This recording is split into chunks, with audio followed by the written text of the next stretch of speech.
What up, guys? Yeah, we got another beer review coming at you, and I'm in a weird location, but all my furniture is boxed up, so apologize. And I'm on the floor with the dogs. But we like beer that much that we drink beer on the floor. And today, we're cracking into a good one, I believe. I don't remember if I've had this before. If I've had it, it's been a while. But it is a Paulaner original Munich lager. Boom. I get that white balance, the light, all whatever. But yeah, these weird times, we need good beer. Hopefully this is gonna suffice. So let's crack this open. Get it pouring.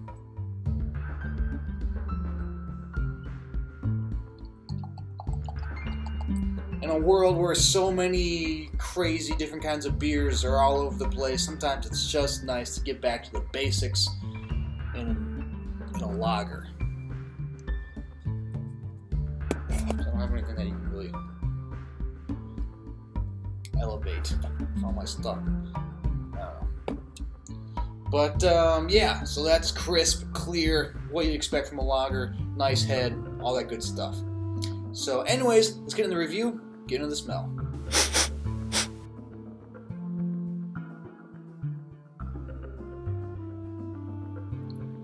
It's a nice...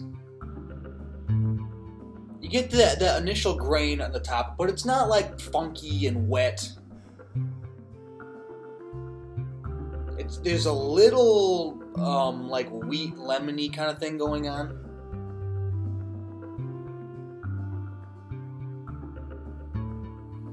None of that rice stuff. I can't imagine a German beer with rice in it. I feel like civilization will crumble before that happens.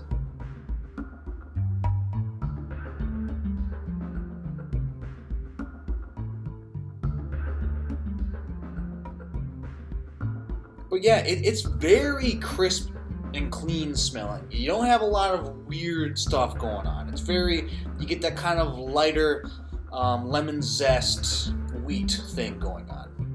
That's it.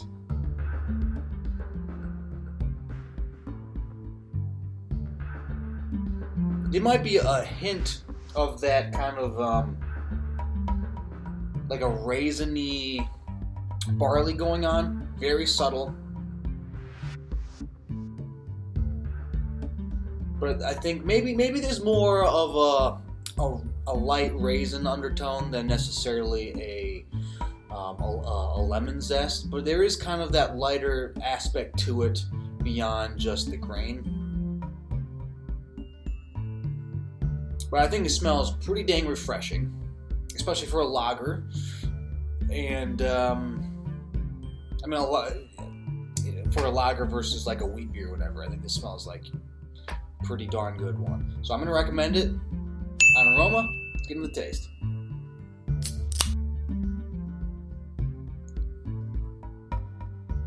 Oh man, that is crisp, that is clean, that is what a lager is supposed to taste like.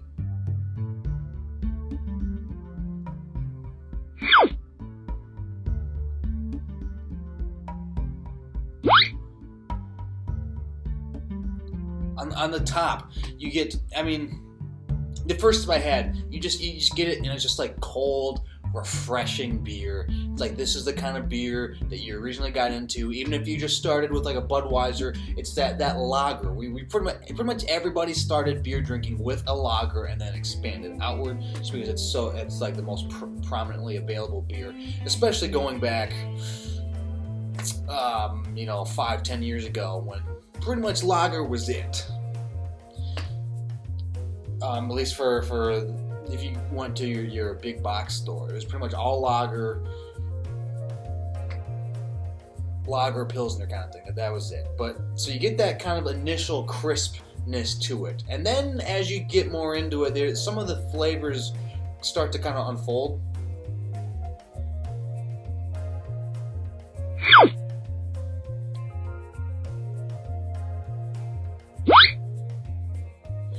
There was a dab of barley, you definitely get that kind of thing. You can tell this is someplace that they make the Oktoberfest style beers like very well. You can definitely see like a connection. There's not much of it, but it is in there. You get more of that malted, that maltiness.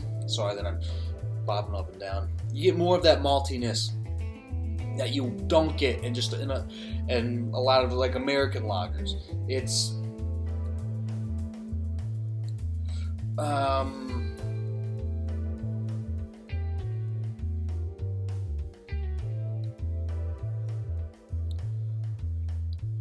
trying to think what kind of like malt we're getting here.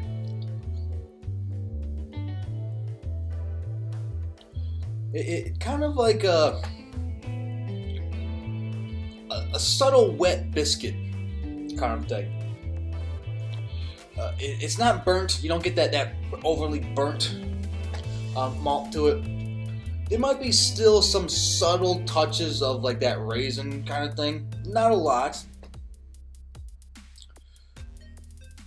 But there is that kind of slightly wet, maybe slightly toasted kind of biscuit maltiness to it. And then on top, you're getting that wheat. You do have some of that like lemon zest wheat kind of wrapped around that slightly toasted wet biscuit taste.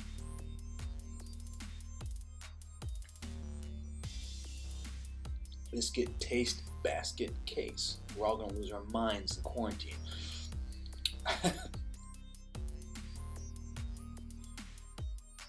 So yeah, I mean, there's not like crazy flavors popping all over the place. It's very condensed, very refined.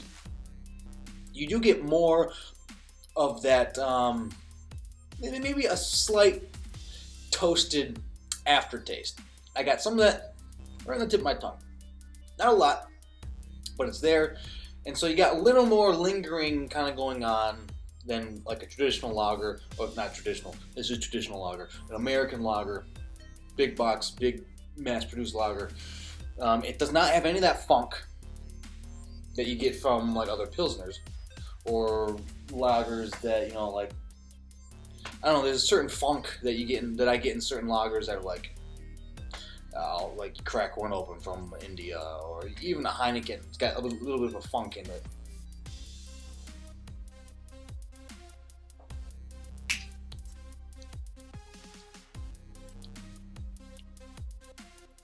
But yeah, that's pretty much. I mean, there's nothing crazy. It's just it's the lager, just very well done. So I'm gonna recommend it on taste. Next category is value for price, and I mean, it's a lager. It's an import lager, so you're gonna pay some import prices. This is, you get a nice, what is this, like 16-ounce can, 1.9 fluid ounces. So that's like almost 17.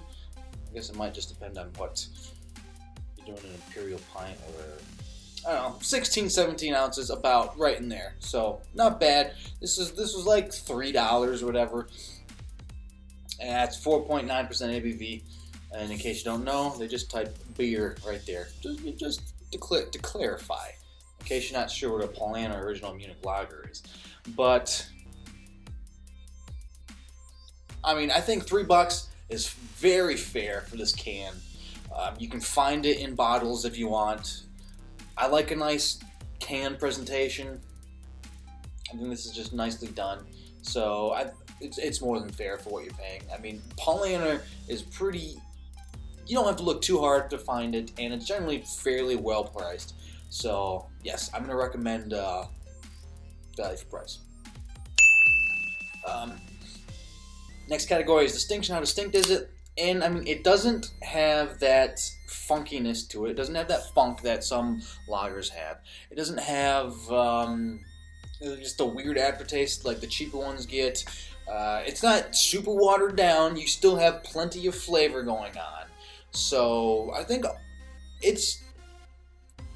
It's not like you can't get super complex. You usually don't have super complex flavors going on with a lager. I mean, you know what you get to a degree when you see lager printed on the label. You know basically what you're getting yourself into. It's just kind of little varying degrees of how good is it, and like is there going to be like a funky aftertaste to it, and that's why we buy lagers. We don't want crazy stuff going on in our lagers. If you want crazy taste, we go for a different style. A lager is nice to know what you're getting yourself into. I mean, you go to a bar and you see 30 IPAs on the list. I mean, you have an idea, but sometimes you're just like, I don't know if this is going to like smell like marijuana and taste like wet socks. I don't know. A lager, you get it. But this is done so well that it elevates itself above most lagers you're going to find. So I'm going to recommend it on Distinction just because everything's pretty refined. I'd love to get this on tap somewhere. I think it'd be a great tap beer. But yeah, so I'm going to recommend it on Distinction. Next category is drinkability, and absolutely it is a very well done, easy to drink lager. Again, lager is one of those things where if you're getting it and it's not easy to drink, you need to find a different lager. But this one is very easy to drink. It's very nicely done. I think it's a solid lager. Ooh, excuse me. But for any of you Three Sheets fans, when you burp, you gotta do that. But for drinkability, yeah, crisp, clean, enough taste to keep you interested. I'm absolutely gonna recommend it for drinkability. And last category is would I buy it again? And yes, absolutely. Lager is not the first thing I go for. Usually there's other beers that I tend to pick up. Lager, it's almost an afterthought at this point. And it's not necessarily that I go and buy like the IPAs. IPA is definitely not my beer choice, but I'll pick it up. But I just feel like for me, lager has gotten, it's a bit of like an afterthought. I don't necessarily think of it unless I just need a big case of beer for friends that are coming over. Like I need like a 30 spot. A 30 spot of IPAs is going to cost me like $100. So we're not doing that.